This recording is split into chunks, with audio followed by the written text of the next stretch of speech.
Item 4B, we will receive a presentation by the San Mateo County Mosquito and Vector Control District, and it'll be presented by, I hope I do this right, Ben Rusmeisel? Rusmeisel, pretty close. Rusmeisel, pretty close, okay. I'm just going to introduce Ben. I'm Robert Rico. I'm your trustee to the Mosquito District, and I recently had the yearly opportunity to sit down with technician Ben Rusmeisel, who services the city of San Bruno, and discuss questions previously that I had sent him and basically receive a status update and to understand better the conditions in San Bruno and what's happened during the last year. So I'm going to go start the the PowerPoint presentation, and I think by the time Ben gets through the slides, you will see that with his help and the whole district, that San Bruno is being more than adequately taken care of relative to mosquitoes and other.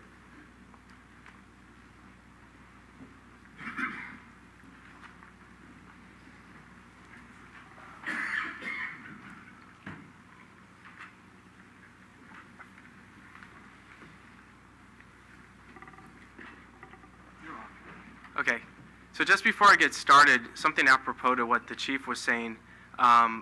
When we come to do inspections, either for service request or something that's in our source database, I mean, we'll be in uniform, we'll have our work truck, we'll have our badge ID, but our typical modus is to knock on a door, announce our presence, make contact with the homeowner, and if they're not home and it's a source that's established that we've been to before, we typically do enter the backyard to check whatever the standing water source is. So that's what we have. But anybody that works for my district, that's one of my coworkers, is going to have a uniform, badge, truck, and know what they're talking about. So just wanted to touch on that real quick. Okay, because we do get a lot of people that are concerned. So mosquitoes in San Bruno for 2013, and it's a nice picture that I took up there of the city. Okay, we offer services for mosquitoes, rodents, yellow jackets. We do tick testing, IDs of random other non-mosquito related insects as well. So yeah, one of the questions was, what are habitual problem areas? And although this has been an exceptionally dry year for mosquitoes, we also, well, included in my answer there was some utility vaults. There would be like a manhole cover on a sidewalk where if you lifted it up with a hook, it would be completely full of water underneath. It doesn't drain out. But also another problem that's been happening in South City and San Bruno lately too is issues underneath homes where plumbing has gone bad, broken sewer lines, broken underneath a sink or something unknown to the resident at the time, and it's collected water and created huge problems, and it's hard to find. So here's just a picture. There's going to be several comparing Mills Field from last year to this year, just to show impact on how much the lack of rain is going. So that's from last year. That's a same general location of Mills Field this year. Those Thule areas are usually completely full of water. If I was to walk in there, it'd be over my head. It's a very difficult area to treat and inspect. That's the BART overpass going into SFO, usually full of water this year, and even today, currently dry. So one of the questions was about the Parks Department. How could they assist us?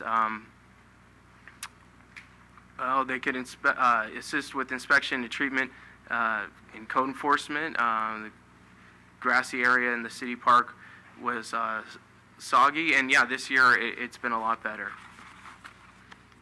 So that's just an example. The water flow, it flows up above from the county park all the way down. So I think it's pretty much the source of it might be groundwater.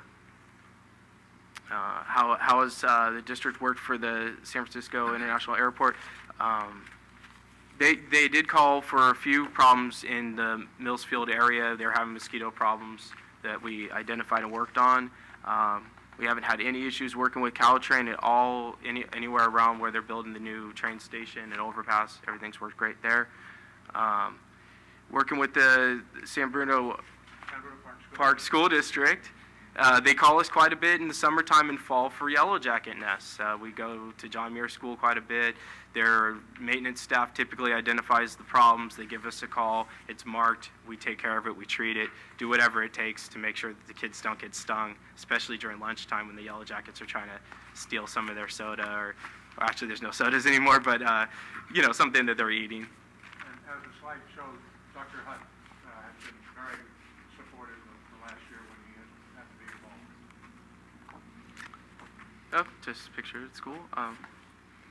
So yeah, the manhole covers or vaults on El Camino, the ones that are a problem, we take note of. If it's going to be a habitual issue, it ends up in my source database on my computer that's in my truck, and it's put into route form, and we'll treat it. All the other things, the street gutters and all that, get done seasonally by one of our 8 part-time technicians. Oh, it's just showing, and then we have a question. Right. So in the lower San Bruno area, around San Bruno Avenue and in the avenues, yes. There was the metal screening that's been put in the catch basin itself, and also leading into it, and that's to trap debris.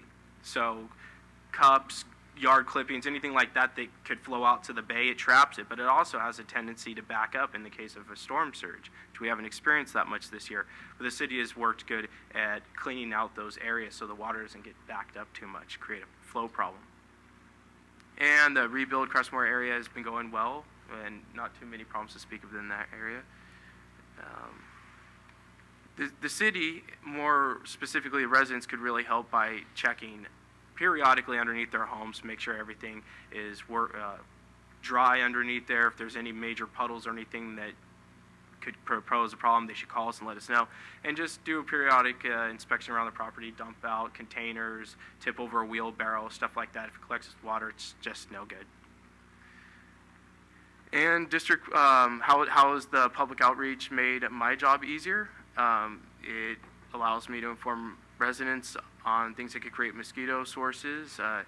We got a lot of experience working with the Aedes aegypti yellow fever mosquito down in Menlo Park with making door hangers and flyers to announce to residents that we're going to be coming by and stuff. And I'm taking that same idea and applying it to my zone for areas where it's hard to get access a lot of times to do searches. The lab constantly is working with the field staff. They do identifications of our insects. They do tick flagging and tick dissections where they're testing the ticks using PCR machine for Lyme disease. And in those areas where that's encountered, there's public notices being put up. Current situations, Water Dog Lake over in the Belmont area. And as the slide shows, with the smartphones that the techs now have, they can almost instantaneously send them out that sort of information so they can Right. So when we do carbon dioxide testing for surveillance, when the results come in from the lab, they could be sent to us via email, our results in the field, and we get very quick turnaround with those.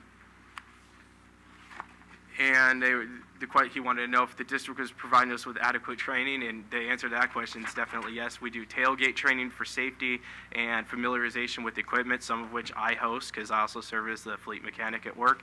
And we also go to continuing education seminars. We do webinars where as materials change and surveillance methods change, treatment, all that, we're being kept up to date. I'll be traveling to San Diego next month where we're going to be going to a regional seminar for a few days.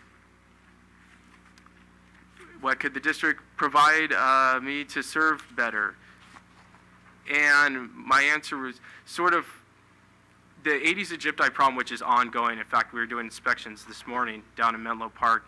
It's going to be a huge tax on our workforce. So we have to go door to door. It's very, very involved, and we need community cooperation there, but it really taxed our crew, and we did get another full-time person, and the technician who services that area is going to get a few more assistants too to help out. And yeah, I did want to thank Mr. Rico for being a very involved board member, giving me a chance to speak. These are questions, the answers that were written to him as one-on-one, but he chose to include that. But he is a very involved board member, and I really appreciate the opportunity to speak to you guys. So we do more surveillance, we get faster testing, we get better mosquito treatment, everybody's happy. And if you have any questions, I could try my best to answer them for you now. And if not, you could call the district or send us an email. Any If questions? there's any for Ben? questions, I'm more than happy to Yeah. try to answer them. Ken, No. any questions? No? Irene? Thank you. Thank you very much. Thanks for all the work you do, both of you. Our trustee is very good, so I don't have any questions.